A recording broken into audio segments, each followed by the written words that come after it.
All right, good morning, everybody. Thanks for being here. We still got some people coming on, but we'll get going. My name is David Carr. I'm with the Starry Stonewort Collaborative. Work with the Finger Lakes Institute at Hobart and William Smith Colleges in Geneva, New York. It's a beautiful day in low 70s here with ridiculously high humidity in Finger Lakes this morning.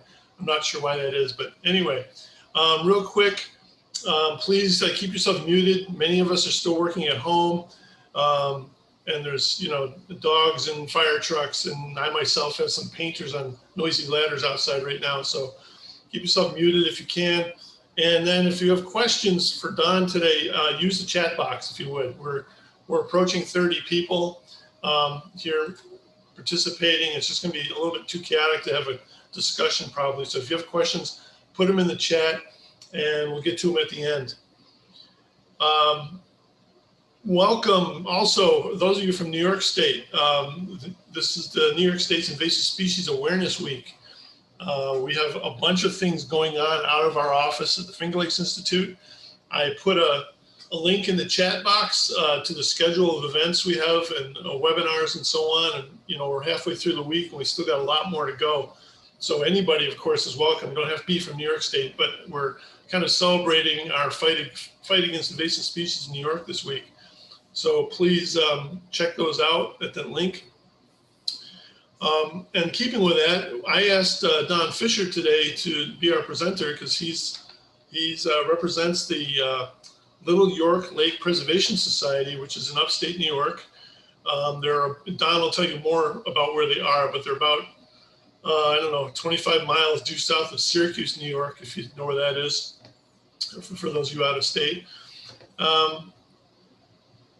It's a really pretty little lake. Thanks to Don, I got to go out on his boat last summer and observe some of the chemical treatment that started Stonewort. And it's one of those tough days you get paid to go out and work, going out in a boat and work. It was really nice to just sit there and watch, but it was really interesting to see. And also to be fully transparent, with a new phrase, Don's Lake is outside of the Great Lakes Basin by a very short amount. It's close, it's just outside, and I think he's going to talk about that. The Starry Stonewort Collaborative is a Great Lakes Basin project, but they're doing the Little York Lake's doing some great work over there, and I figured it was okay to bend the rules a little bit. It doesn't matter. We have lots of folks we work with outside of the basin, but so that's where the lake is. He'll tell you more.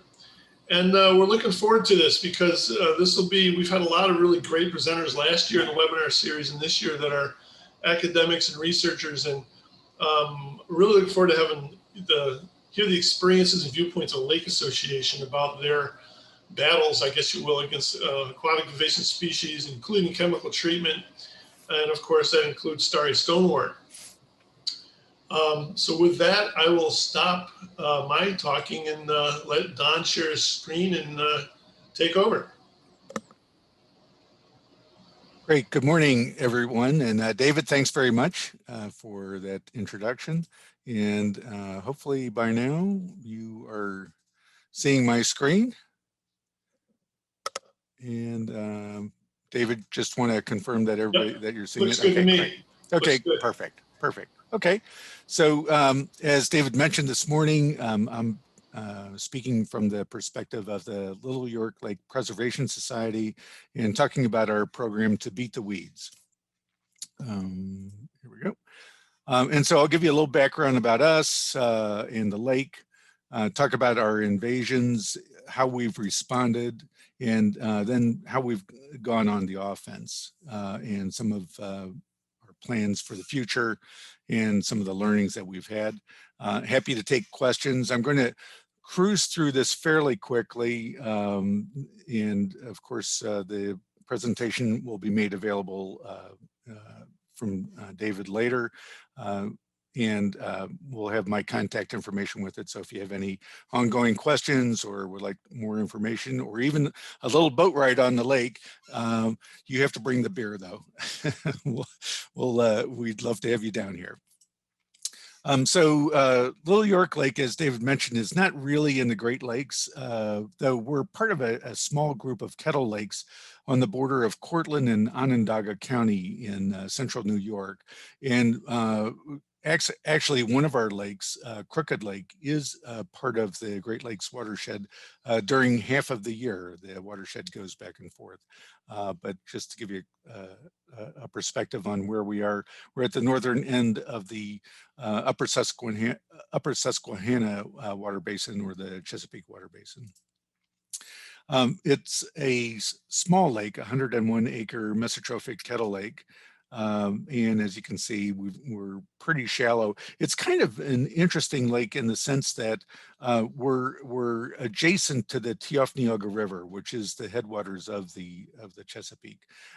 So the Tiofneoga River comes in from one of our sister kettle lakes, Tully Lake, and flows down along the southern edge of this display area. I don't know if you can see my cursor, but this is the Tiofneoga River, and it flows down through this channel to a dam. And the dam was originally built in 1805 when the first settlements were developing in central New York, and has subsequently been replaced a couple of times, most recently in 2017. As mentioned on the previous slide, we have a public boat launch on the north shore of the lake. So weeds at Little York Lake are not a problem. This little clip was from a 1977 letter in our local newspaper, a letter to the editor asking for countywide support for helping us solve the weed problem. Well, at that time, most of those quote weeds were local plants, native plants, but subsequently, we've been invaded by invasives, and primarily through that public boat launch. So Starry Stonewort has been reported anecdotally on the lake since about 1988, though I think the official confirmation was in the early 2000s. Nancy Mueller, who's the executive for the New York State Federation of Lake Associations, personally observed it in the early 90s. Zebra mussels came into Little York Lake around 2005, variable leaf milfoil in about 2012. Eurasian milfoil is here. We're not quite sure when that came in through the public boat launch. We also have some other stuff. We have curly leaf pondweed and so on. We have a large watershed that provides lots of nutrients. In fact, our watershed to lake ratio is like 1900. Zebra mussels made the water crystal clear. And then when the variable leaf milfoil was introduced, it really took over the lake. So you can see this chart on the right takes a look at the watershed land use. And the chart at the bottom is a study from SUNY ESF where they surveyed the lake for milfoil, and you could see the change in abundance from 2012 when it was really first introduced to 2014 where it took over more than 70% of the shoreline. But the worst problem that we had was the litter in the lake. We call it litter. It was the large, dense mats of broken milfoil from boaters and other lake users. So this became our primary target. And I know this is the Starry Stonewort collaborative, but I'll talk about milfoil first and then talk about the Starry Stonewort. Because the Starry Stonewort was, or the milfoil was what gave us the impetus to get going. So you can see here we've got large mats. Our neighbors were hauling out truckloads, literally, of milfoil litter, and it blocked up the boat launch, blocked up usage of the lake, and really gave us the momentum to get started on doing something about it. So through a series of events, and I won't go into all the details, we decided to go back and redevelop our lake management plan. There had been one developed in 1996, but hadn't really been used or even updated since then. So we updated it in 2016 and published it in 2017. And here you can see kind of some of the goals and some of the tools that we decided to use. And so since then, we've been working on implementing that plan. And so here's a bunch of things that we've done over the course of that period. We deployed lake bottom blankets, which is a brand of benthic barriers. We've looked at hand harvesting. We did a proof of concept on that. We've developed a bathymetric map of the lake, and we've also done a bunch of watershed work. So you can see the details of that. In kind of the last one, we launched our Little York Lake Happy Hour Society to build community, and that's turned out to be one of the important steps that we took. In 2018, so we had actually looked at doing some herbicidal treatments earlier, but we didn't have any tools available to us until 2018. DEC changed some policies around their approach in our district to using Navigate, and so we went on a campaign to conduct the first variable leaf treatment in 2019 using Navigate. And we had good success with it. We dramatically reduced the lake litter and dramatically reduced the milfoil in the treated areas. And subsequently, just as an anecdote, in the areas that we treated in 2019, we have yet to see any sort of major resurgence of milfoil. So we do have a few plants here and there, but we're working on controlling those with other means.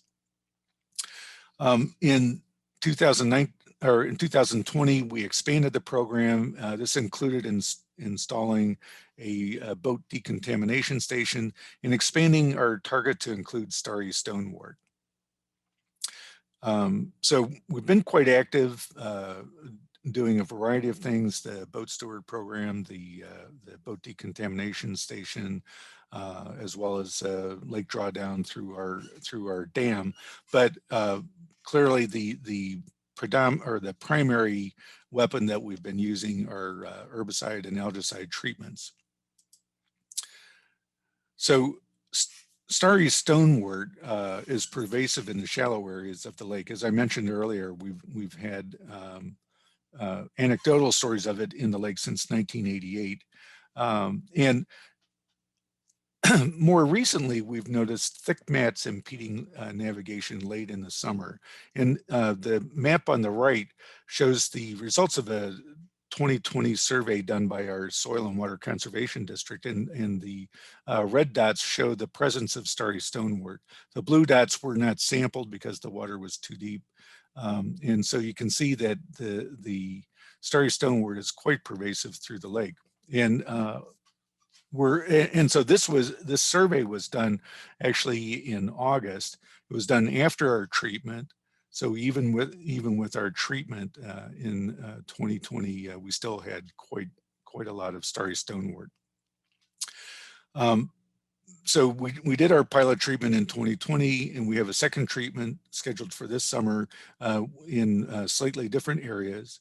And we're also exploring other options, primarily mechanical harvesting, to cover the specific areas. And let's see. Okay, yeah, so these areas that are circled in yellow are the primary areas that impact our navigation. And that's probably where we'll start looking at doing mechanical harvesting. So this channel is used predominantly by kayakers, and then this channel to the lower end of Upper Little York Lake is used by a wide range of boaters, and so is really critical to keeping open. I took these pictures on Monday just to give you a sense of kind of our results for our treatment. And on the left, you see photos from the treated areas. And I hope you can see down there, you see sandy areas, which obviously is the lake bottom, and then you still see some starry stonewort.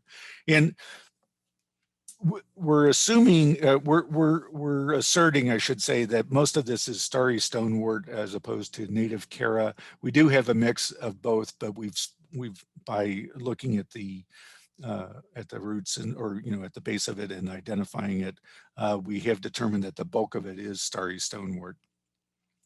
And then on the right is an untreated area, and you can see that, well, that you can't see the lake bottom. So, you know, we feel that it has been somewhat effective. It's still early in the growing season. We've had a cool, wet spring, and so we're anticipating that it will start to blossom over the coming few weeks as the hot weather and hot sunny weather continues. So this year, we're hoping to really get our variable leaf milfoil into a place where we can control it with other approaches. So we're hoping to move to a maintenance program using benthic barriers, hand harvesting, and you know, maybe we'll look at some other approaches as we go forward, but we're hoping to minimize our herbicides going forward. The additional starry stonewort treatment is going to be done, but we're somewhat pessimistic that we will achieve any long-term control, and so we're going to take a look at doing, as I mentioned, mechanical harvesting for those other areas. We're just a little concerned about doing too much algaecide treatment in the lake. And then we did treat a small targeted area of curly leaf pondweed. And what we've noticed is that as the milfoil has been knocked back, both the starry stonewort and the curly leaf pondweed have expanded, and it appears to be into many of those areas that were treated for milfoil. So we're going to have to keep an eye on that.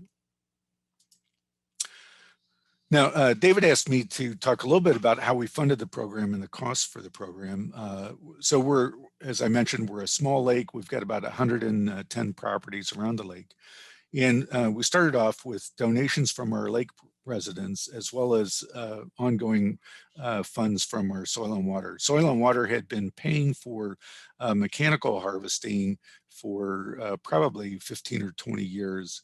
With the milfoil, it turned out that the mechanical harvesting was probably the wrong approach. So we have stopped that, and the Soil and Water District has moved to move that money into our herbicide treatments.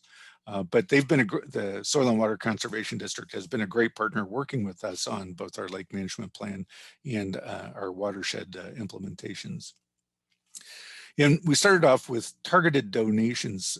In 2019, we basically said, hey, guess what, Mr. Property Owner, we're going to treat right in front of your lakefront area off the end of your dock. And so we'd like you to donate for this treatment. And we, out of about 80 people's lakefronts that we treated, we got 65 donors. And we got some money from Soil and Water to cover the public boat launch, and you can see that we covered our expenses pretty reasonably.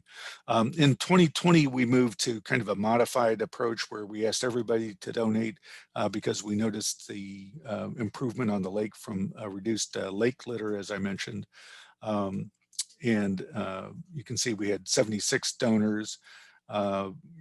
Contributing a slightly smaller amount, but again, covering our expenses.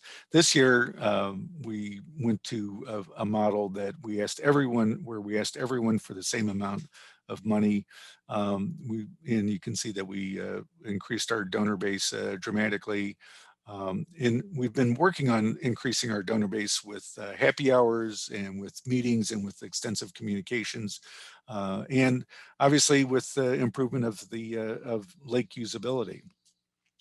And so again, we're covering our expenses through donations, and we're looking at other long-term funding programs, such as a lake sustainability district.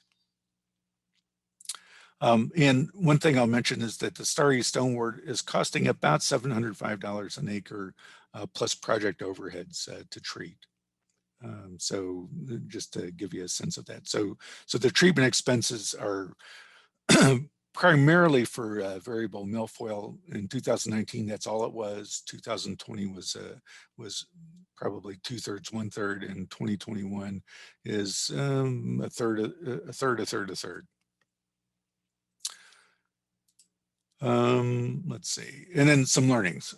So obviously having a plan and working the plan is key. In having our lake management plan and being able to build on that and explore different tools, the benthic barriers, the boat stewards, the boat decontamination station, hand harvesting. We're exploring aeration.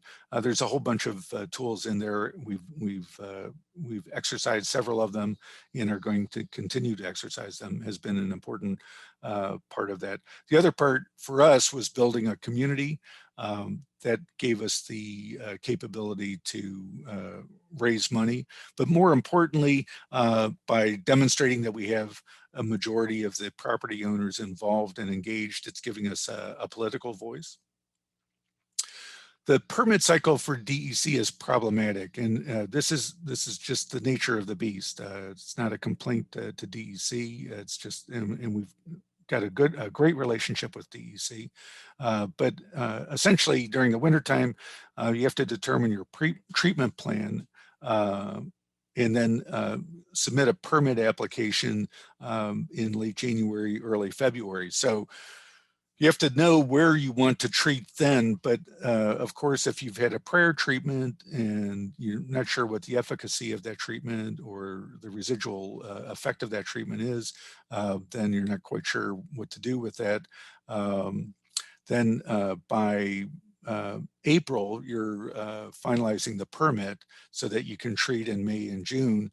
And then in May and June, you're assessing the optimal permit treatment area, or the optimal treatment area within the permitted area, and then adjusting the actual treatment. So we had applied to treat a larger part of the lake each year than we actually ended up treating. But in a couple of the cases, we wish we could have moved the treatment area, and unfortunately, we were unable to do that. I would say target your funding from all stakeholders. Everybody benefits. It may seem obvious to us. It wasn't completely clear at the start, but now we appreciate that. And of course, be prepared for unintended consequences. You know, you're going to run into some stuff. Plants are going to react differently than you ever expected, of course. It's an ecosystem and a complex system. And so just be prepared. Be prepared with communications. Be prepared. That means write some press releases or some blog posts in advance and be ready to release them. If you encounter a situation, what if you have a harmful algal bloom that develops unexpectedly, and you need to know whether that's or have some position as to whether that is a consequence of your other activities on the lake, and have that ready to go for the press and for the public. So those are the primary learnings that we've had out of this whole process. And finally, I want to thank our partners. We've had a great working with a relationship with a whole bunch of folks. We're just a small group of lake enthusiasts, and we couldn't do it without the professional support of all of these organizations. The Finger Lakes Prism, Kofokla, Nicefola, and Cortland Soil and Water Conservation District are the primary ones. We've had a lot of technical support from ESF, the Syracuse Environmental Financial Center, and then the DEC has been a great collaborator with us. So with that, I will conclude, and I will be happy to take questions. Thank you, Don. It was really interesting. Love hearing what you've gone through, and you know, you're a small, relatively small lake association. You've done some amazing things down there, so that's just really cool. Great. A few questions. I'm going to read these questions. Tony did some quick research. He says, according to Google, benthic barrier mats can be placed on the lake bottom to kill water plants by blocking their access to light during their growing. Carol comments that benthic barriers can also have a negative impact on macroinvertebrates and native macrophytes. Don, have you done, or any of your group done any research that benthic mats are becoming more and more, at least popular as far as researching and trying them out? I don't know. So yeah. No, that's great comments, and we've only used them in very limited cases. Absolutely, the impact on the benthic layer is critical. We chose lake bottom blankets. They have a unique design as opposed to, excuse me, a mat that lays directly on the benthic layer. The lake bottom blankets actually billow along the bottom. So there's, I'm trying to remember the exact dimensions, but let's say that they're 20 feet long and 10 feet wide, I think is roughly the dimensions of them.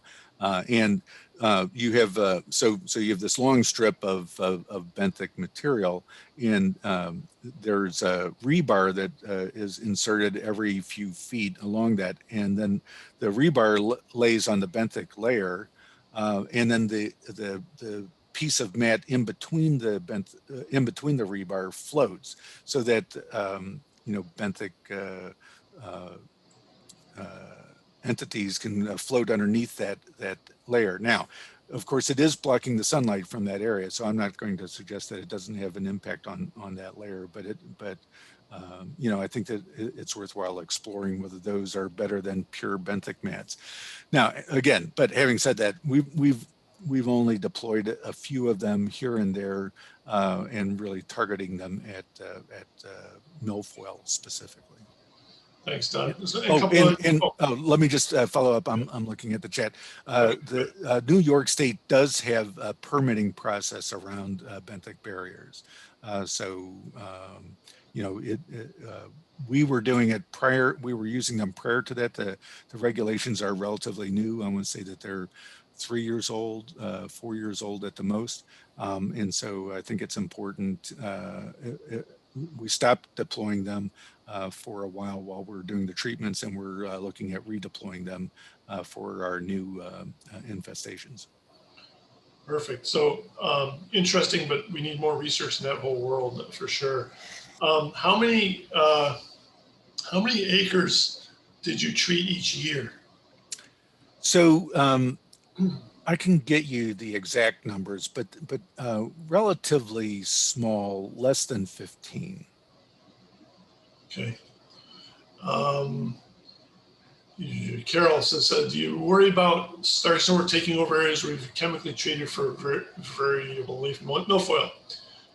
There are anecdotal reports of people treating Eurasian milfoil, basically opening the area up to Starry Stonewort. I know Carol knows this gentleman too, Brian Ginn, he's up in Lake Simcoe, Canada, and he has presented that they did this massive eradication of Eurasian milfoil several years ago now, but within like 3 or 4 years, it all filled in with Starry Stonewort. So we are, and we're monitoring for that. Absolutely. And I would say that we probably have seen some of that in those 2 navigation areas that I highlighted on the map. Those were infested with milfoil, and there was Starry Stonewort already in those spots. But it does appear that the Starry Stonewort has expanded. On the other hand, largely in the shoreline areas where we treated for milfoil, where we did not already have Starry Stonewort, we have not seen Starry Stonewort move in there.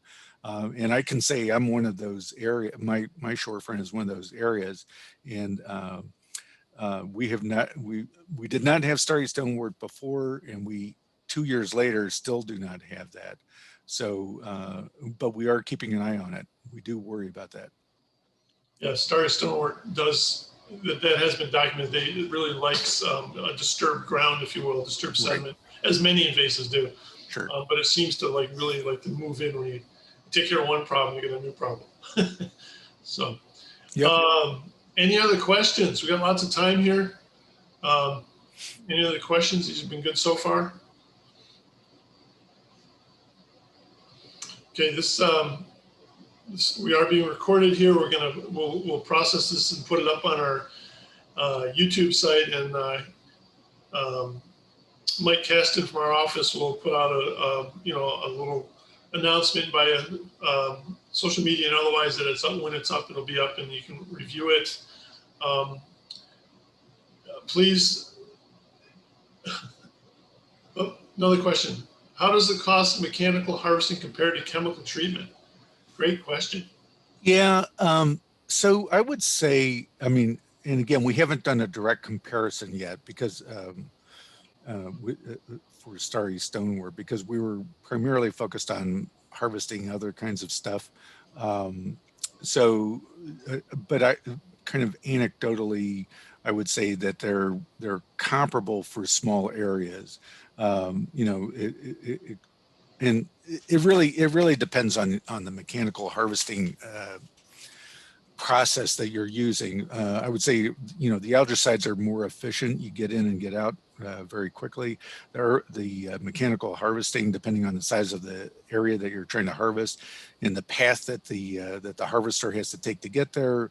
So for example, in our lake, the harvester has to enter at the boat launch at the north and travel basically a half a mile across the water to get to the harvesting point, and then has to travel back once they have a load and to offload the what they've harvested.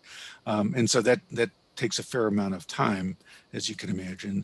And so that's 2 or 3 days worth of work, and it depends on the rate of the harvester and so on and so forth. So probably the algaecide treatment is going to be a little more cost efficient. On the other hand, it's got the downside of the environmental impact. I'm getting a couple direct messages from Kevin. His experience in mechanical harvesting is around $1,500 per acre. And he says he treats about 130 acres of Starry Stonewort a year. Oh, okay. Wow, that's big. Yep. So Patty asked about the hand harvesting. So Patty, what we did was there were a couple of papers presented at the one was at the NICEFOLA conference, and I want to say that one was presented at the what's the National Lake Management Association called? I forget the acronym off the top of my head, but anyway, so a couple of papers on hand harvesting and control of milfoil. And so we went out and we just did a proof of concept, and we had a diver, and we carved out an area and we hand harvested it. And we figured out what it would cost. And, we determined that it would be reasonable compared to herbicide treatments, and could be driven to be lower if you treated a reasonable area. On the other hand, the coordination activity was going to be pretty extensive. So what I would say is I can provide David with the references to the original documents that the presentations that we saw, and that may give you some additional background on that. Great, thank you. Carol says she knows Kevin is on. Could you comment on how Don's lake's experience compares with what you've seen on your lake? I don't know if it's coming through here.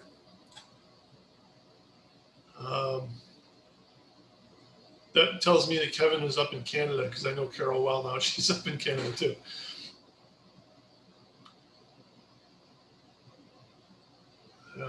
Kevin says most we can do is 35 to 50 a year. I'm not sure what that means. Is that acreage for total? I'm not sure what that is.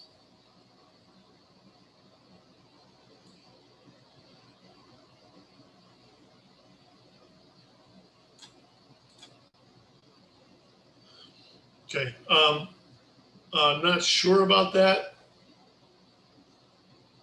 I'm not getting any comments through here. Yeah.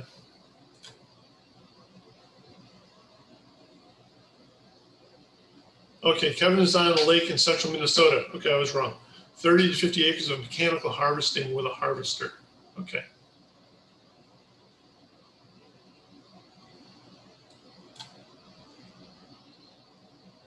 All right. Any other questions?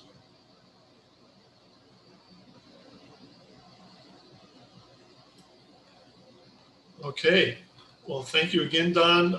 If you can, folks, at the very beginning of the chat box, there's a link to the schedule for other Invasive Species Week presentations we're doing in New York. Please check them out. Okay, Kevin says his experiences are similar to what Don's have experienced. So that's pretty interesting. We got, I think Kevin's gonna call Don or me, one or the other. So we'll get you guys connected. That's Absolutely. I love it. That's what the collaborative is all about. We get somebody in Central New York talking to somebody in Minnesota. I just love it. It's just there we go. So that's great. So yes, check out the rest of Invasive Species Week next month. The 3rd already. Summer's whipping by of our presentations for this webinar series for Starry Stonewort Collaborative is Doug Pullman. Doug he's covered a lot of bases in his career. He's did a lot of research in Starry Stonewort in Michigan, and he's now down south working, I think, for a private company. But he's going to give us some of his just experiences in the various kinds of research and what he's seen in changes and things in Starry Stonewort over the years. Many thanks coming in from Don. Last chance for questions, folks. All right. Well, thanks again, Don. I appreciate it. Thank you, everybody, Thank you. for coming in on what hopefully will end up being a nice summer day. And we'll see you on the next presentation. Take care, everybody.